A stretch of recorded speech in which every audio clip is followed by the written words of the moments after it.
bleh. That's how I feel about some of the parts in this movie. And welcome to the Ruben Tuesday. My name is Ruben, and this is my movie review for the new kind of Saw spin-off called Spiral, from the book of Saw, Saw 9, I guess you could call it. And this is a non-spoiler review, so don't worry, let's jump into it. I'm excited to talk about it. Do give me a thumbs up, and yeah, comment down below.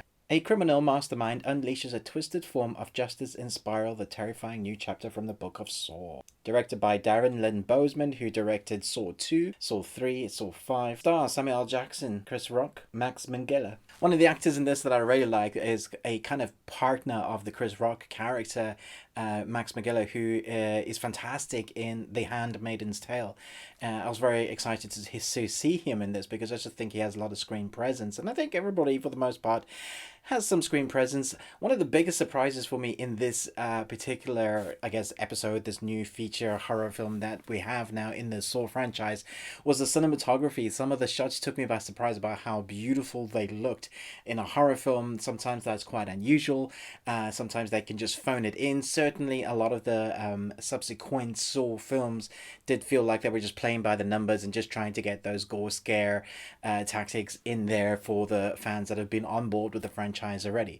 One of the things I like about this particular one is that it feels like it's fresh, but it's definitely Saw still. So if you're in it as a horror fan, and this is one of the first things that you're going to go see on May 17th, I think that's like a worldwide release date at the theaters, and you're like, I love horror, I just want to see some scary gore stuff and maybe see what happens in the story, but I'm not too invested in the story, I'm more just into the scary gore stuff. There is definitely that. Although it is kind of predictable what those machines are going to do, you're kind of wondering how new techniques they're going to use, new kind of traps, what are they going to be in for this time. And I definitely felt that. I was like, I wonder how this person's going to particularly die.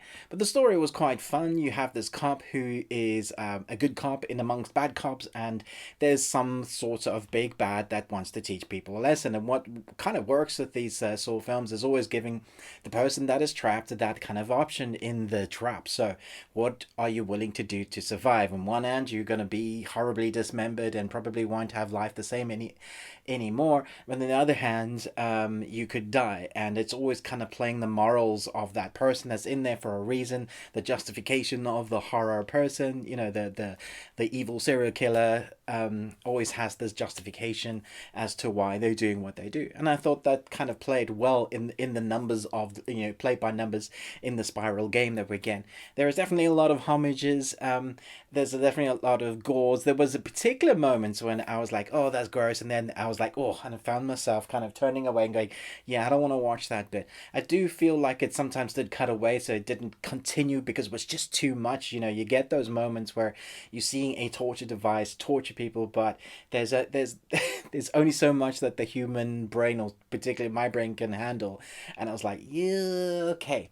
It does feel like this has kind of rebirthed the Saw franchise. I feel like we'll probably get more, but I'm not going to go into how because I don't want to do spoilers for those characters. I thought Samuel Jackson was fun when he was on screen. I thought Chris Rock reminded me of kind of the cop that he plays in Lethal Weapon, which was a bit annoying because my mind was like, okay, he's not that character, but I actually think he did quite well with what he was given in scripting. It's not the best script in the world, it's not the best story in the world, but it is interesting, it is fun, and I think it will definitely sate those that want to go back into the cinema and watch a horror movie and just be scared somewhat and be satisfied. I think it doesn't outstay its welcome.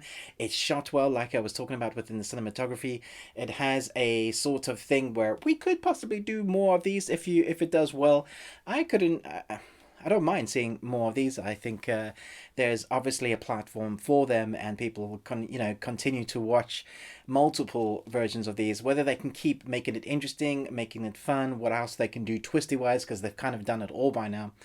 But yeah, I think this is a solid B film. It's not bad, it's not great, but it was better than I was expecting. So that is my review. Thanks so much for watching this review, but most of all, until next time, remember, live long and Tuesday.